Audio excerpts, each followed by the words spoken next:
you can see they are really full, except for that one over here.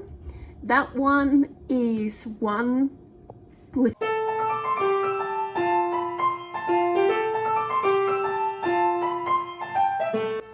Carnivore Girl's Creative Carnivore Kitchen. No plants, no dairy, the next level cooking show. Carnivore recipes with meat, fish, seafood, eggs, gelatin, flavored seltzer, water, and salt. From super easy to complicated, from quickly done to many hours in the kitchen. I always say everybody's body and brain are different, and you gotta figure out what works best for you. The carnivore lifestyle has tremendous benefits, healing effects, and is the best elimination diet. There are many different ways how to do carnivore. I found a way that momentarily works the best for me. In this cooking show, I'll show you it doesn't have to be boring and can be very creative, delicious, and fun. I already created so many carnivore recipes on Instagram at karnivorgirl, and I have this never-ending list on my phone with tons of ideas. My brain is a gift and a curse. Have fun with this episode! Welcome to my creative carnivore kitchen. Carnivore Girl here, and yes, you see the canner there. This is a jarring episode. Today, let me show you. Look at this. Ooh, meatloaves. Yeah. Let's jar some meatloaves. So what I started doing every time before jarring is sterilizing the jars, the rings, and the lid. So the jars are completely clean. I cleaned all of them by hand and then even in the dishwasher. But so everything that I want to use today is in here with 3 quarts of water. Why 3 quarts? That's exactly then what I'm going to use for jarring later. So I already put 3 quarts in here. Then I'm going to put the lid on top. I'm not going to close it. I'm just going to put it on top. It's on the highest heat. And now I'm gonna wait until it starts boiling, and then I'm gonna set my alarm for my timer for 10 minutes, and it will nicely sterilize everything. The water is probably only until here, but the steam will go up and sterilize everything. Correction, I did close it all the way up, otherwise you get water all around the pot. It's like dripping out. So, and now I just, I took it off the heat, and now, did you see that? This just went down. So now I can open it up and everything is nicely sterilized. Careful with opening up. You see a lot of steam comes out. So I usually open it up towards me so the steam is on the other side. And now everything is nicely sterilized. It's still very hot, of course, so usually I just keep it in here for a while, then I take it out and I can start jarring. Ooh, so what do we have here? Haha, chicken flour, beef flour, egg flour, fish flour, shrimp flour, eggshell flour. The flours, I made a video to each one of those flours, so I'm gonna put the chicken flour recipe here. Then I have 2 hard-boiled eggs and of course a lot of ground beef. I'll take the 73%, a fatty one, the cheapest one, and I'm gonna add some salt, of course. Let's start. So I already made 3 over there, and I'm gonna show you the next one, the chicken flour, and I'm actually gonna measure it out. I like tracking my stuff. I like measuring out my food, so this is really good for me, so I know exactly what's in it. And also it makes it easy because I figured out 350 grams of the ground beef is perfect. So let's do this. My ground beef is over here. So honestly, I put in 352. I've also done that with those because my hands, the ball, I'm gonna lose a little bit probably. And I totally forgot before to show you, we also need just eggs, raw eggs. So 1 large egg.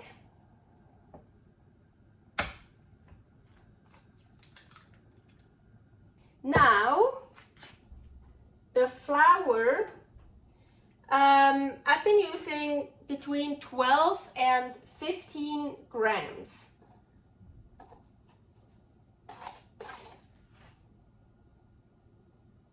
This time I'm using 15 grams of the chicken flour. Add this in here.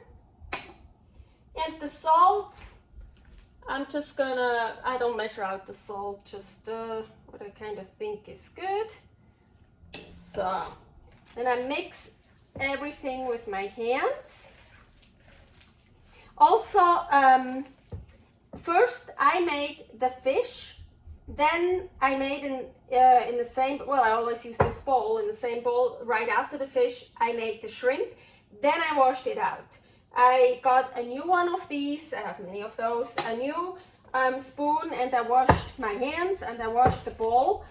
And then I did the egg flour, and now the chicken flour, and then the beef flour, and then I want to wash out the bowl again.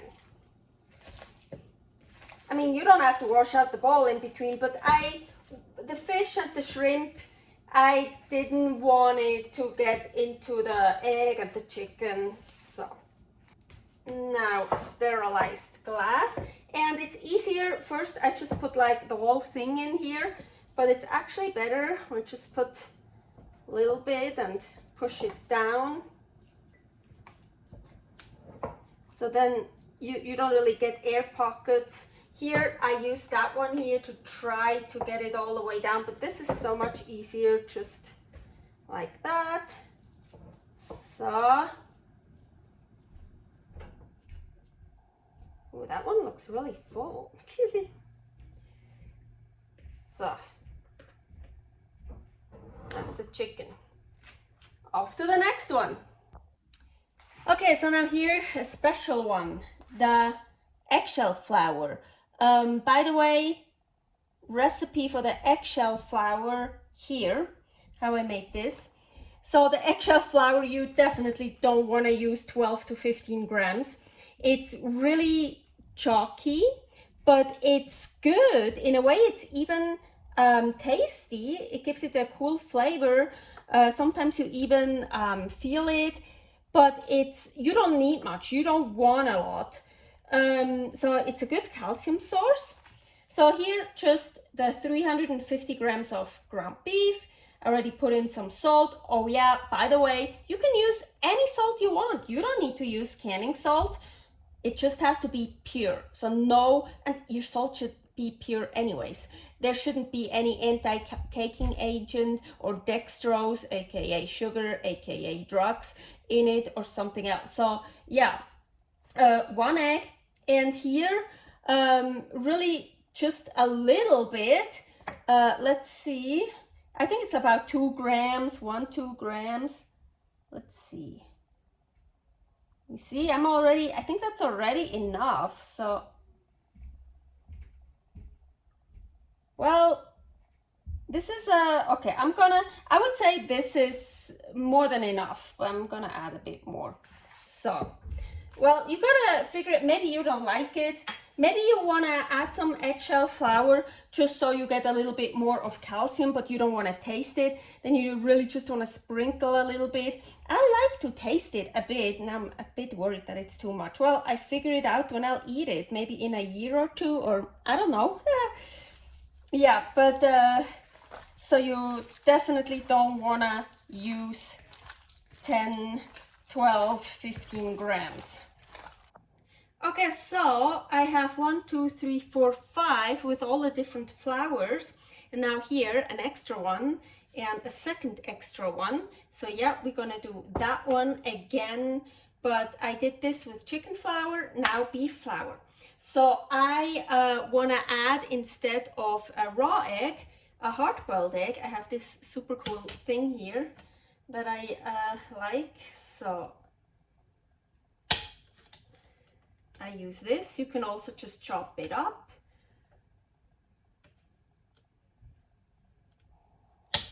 So now the last one is a bit tricky. Let's see, do it. So now I'm gonna go this way. So now, and now, oh look, I have nice cubes. So let's put those in here. And the beef flour, and of course here that's the same, 350 grams of the ground beef. I already put in salt. So now mixing everything together. So it's just a little bit of a different meatloaf.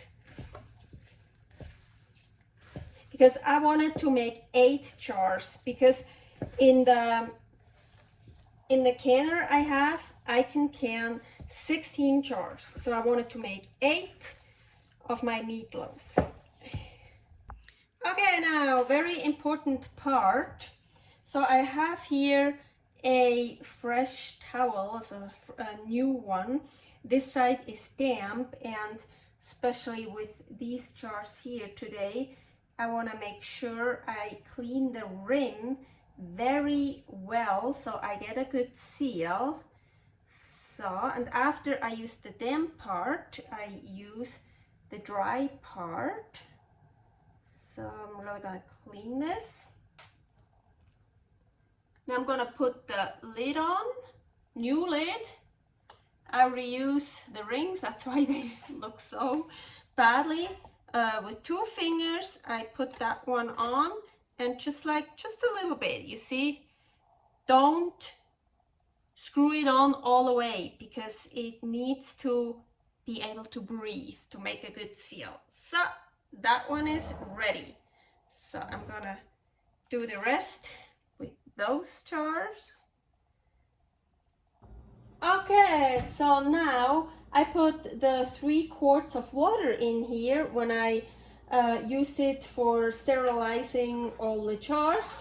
And of course, like always, this here is on the bottom.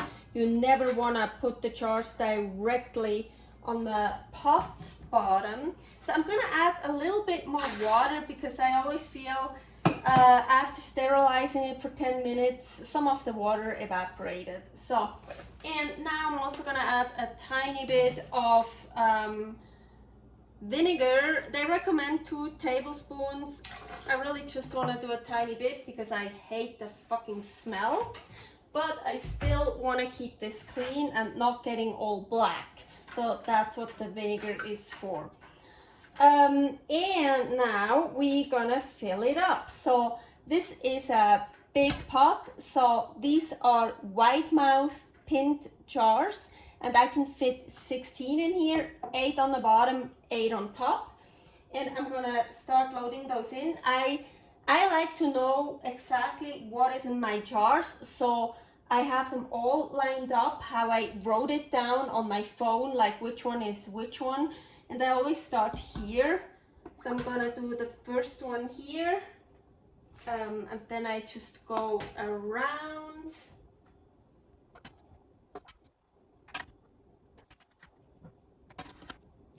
And the last one goes in the middle.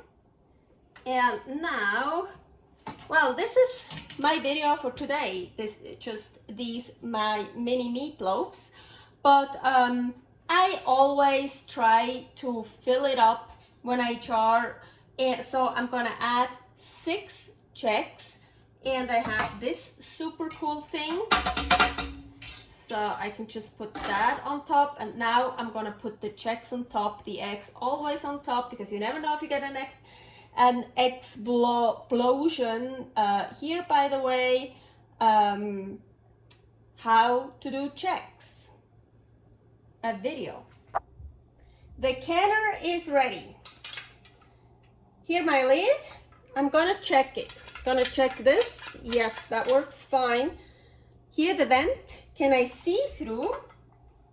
Yes, I can see through it. That one is good too. So here is a V, or they call it an arrow, V to V. Here's one too. Close it up. I already turned it on, highest heat. Now I'm gonna wait until a steady stream is coming out from the vent. First it's just like but once it's really steady, I'm gonna turn on my clock for 10 minutes, my timer. So the 10 minutes are over. You see that steady stream. So all I'm gonna do now is I'm gonna put on the weight. And now I'm gonna wait until it hits my number. Here is a chart.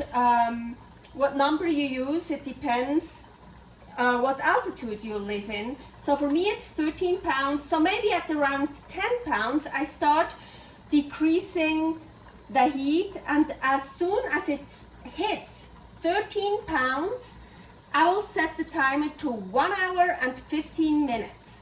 And then I have to make sure it always stays above 13 pounds. I like to have mine between 13 and a half and 14 pounds, and then I'll just kind of play with this a little bit more, a bit less, so it just always stays above the 13 pounds. If it goes below my number, I have to, well, first get it back to the number again, and then start all over with the timer 1 hour 15 minutes. Also, you can see that one popped up.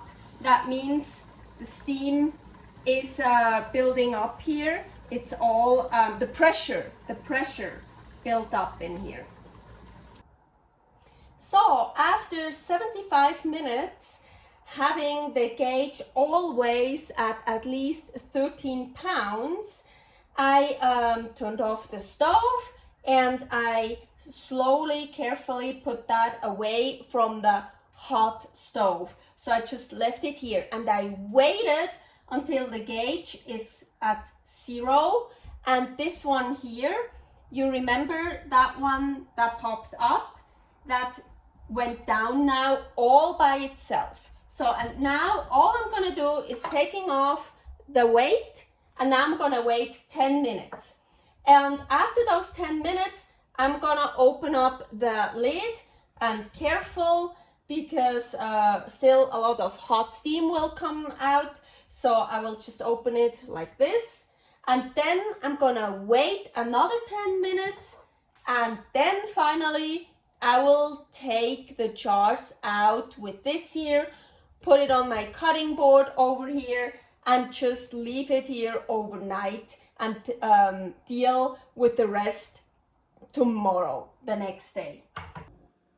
So I took all of the jars out, and well, I already had 2 explosions, but this is not about the eggs, so let's forget about my checks here.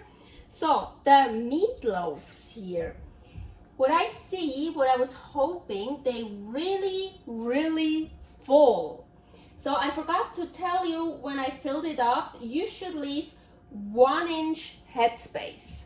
So, and 1 inch is exactly here, below that rim here. And with that 350 grams of the ground beef and all the other stuff, it was very well packed up. So it was maybe a little bit more, but I've done charring ground beef before, and then it didn't get really full. So I thought this time I want to try to get it really full, because I like it when my jar, basically like those here, they really full all the way. I like it when it looks like that. But I'm a little bit nervous if I got a good seal or not. But that's what we're gonna see tomorrow. Because now, so I just placed all of them here, and I'm not gonna do anything anymore tonight. Tomorrow, we're gonna continue. You can see they are really, really full, except for that one over here. That one is one with a hard-boiled egg in it. That one too, but that one looks pretty full. And yeah, they are still cooking. So now I just let them cool down. I am a bit nervous if they really sealed up well. Otherwise, I'm gonna have a lot of meatloaves to eat for the next 2-3 weeks. So the next day, I already did a lot of work. First, I took off all the rings here, and then I cleaned all the jars with a towel on top and just everywhere, the rims and all that. And then I did the seal test, and then I labeled it. So the seal test, yeah, I just did this one here and here. It didn't seal. Unfortunately, I was actually really worried, as I said, that if they would seal because they're so full. That one is not even that full, but all those, they sealed fine. And I don't want to keep doing the seal test. I just do the seal test once after jarring and then once again before I open it. So here, that one I haven't done yet. I hope I can show you the seal test. I'm a bit worried that that one didn't seal either. So the seal test is very important. You want to hold on to the lid, not the jar, really just the lid with 2 fingers. I'm so scared right now.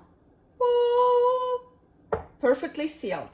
Okay, and you don't want to keep doing it. I mean, no, as I said, once now I've done that, so that's good. Now I'm gonna label it, and then before I want to eat it, I do the seal test again before I open. And usually to open the jars, it kind of takes, it's not so easy to open it. So that also shows you, tells you, oh yeah, it was really a good seal. Ooh, for 1 second, I actually film how I'm trying one of my jarred foods, because usually I keep them and I open them, I don't know, whenever I already edited the video. So this time, because this one didn't seal, so you see I already ate a lot of it, and I just realized, oh, I could actually show you. So you see all that fat here. I took most of the fat out, honestly, because I don't do well with very high fat and with a lot of fat at once. I get sick, I get diarrhea, and I puke. So no, so I took a lot of that away. And here is some of the, took some out. Ooh. It's really so good. This one is the one with the hard-boiled eggs, and the chicken flour. Yes, I don't taste anything of the chicken flour. Ground beef is so strong. I am really curious if I taste like the fish flour maybe, because fish, shrimp flour, the egg flour, I don't know. But it's definitely really yummy. It's good. And my favorite, honestly, always is the broth that's here on the bottom.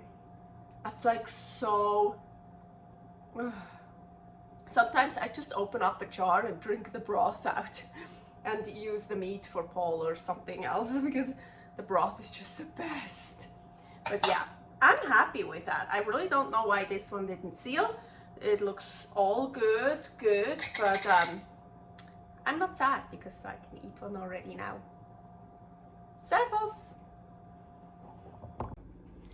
I like to open the jar with actually a little fork instead of a spoon, and I find here where it's the closest, the rim and the lid. So here,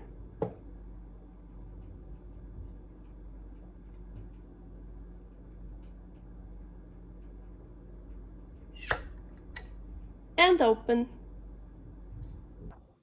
The easiest way to store the jars is just to put them back into those mason jar cartons, and as you can see, I already reinforced some of them, and they say you can store up to 3 on top of each other, but I don't feel comfortable like that. I always just store 2 on top of each other. That's totally fine. You should never store the jars right directly on top of each other, but like this it's totally fine. The weight is distributed throughout all the jars.